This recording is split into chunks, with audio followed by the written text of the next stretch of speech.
આજે એક સોનેટ વાંચવું છે. પેટ્રાર્કન સોનેટ પણ નથી, એ શેક્સપિયન સોનેટ પણ નથી, મિલ્ટોનિક પણ નથી, અનિયમિત સોનેટ છે. બબ્બે બબ્બે પંક્તિઓની એમાં કુલ 7 કડીઓ છે.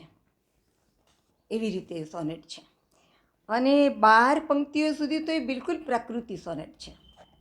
પણ પછી છેલ્લી કડીમાં મેં એવી વૈશ્વિક ઠેક લગાવી છે ને કે આખું સોનેટ આધ્યાત્મિક સોનેટ બની ગયું છે. સાંભળજો. સંગ ગુલાબી રંગ લઈને અંગ ગુલાબી ઉગે મળસ્કું, ઉદરમહી એક ઓનલ લઈને તારક તારક ચુગે મળસ્કું. આંગણ આંગણ પ્રભાતિયાનું ગાન કરંતું ઉઠે મળસ્કું, ગોવાળોને દૂધને દોણે ધાર થઈને તૂઠે મળસ્કું. પનઘટ કેરે કેડે કેડે સાગર થઈ છલ છલે મળસ્કું, માધવની બંસીને તાને ઝાંઝર થઈ છમ છમે મળસ્કું.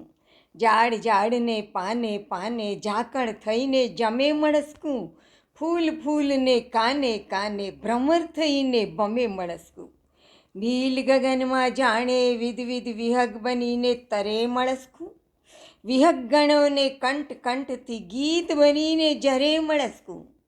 પારિજાતને ક્યારે ક્યારે ફૂલ થઈને ખરે મળસ્કું, નિશિગંધાને નમણે નઈને નિંદ બનીને ઠરે મળસ્કું. હવે જુઓ છેલ્લી કપલેટ. નિંદ અચાનક ત્યજે આત્મ, નિંદ અચાનક ત્યજે આત્મ, તો પ્રખર રાતમાં ઉગે મળસ્કું.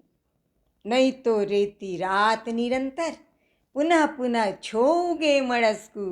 નિંદ અચાનક ત્યજે આત્મ, તો પ્રખર રાતમાં ઉગે મળસ્કું. નિંદ નહીં તો રેતી રાત નિરંતર, પુનઃ પુનઃ છો ઉગે મળસ્કું. આવજો.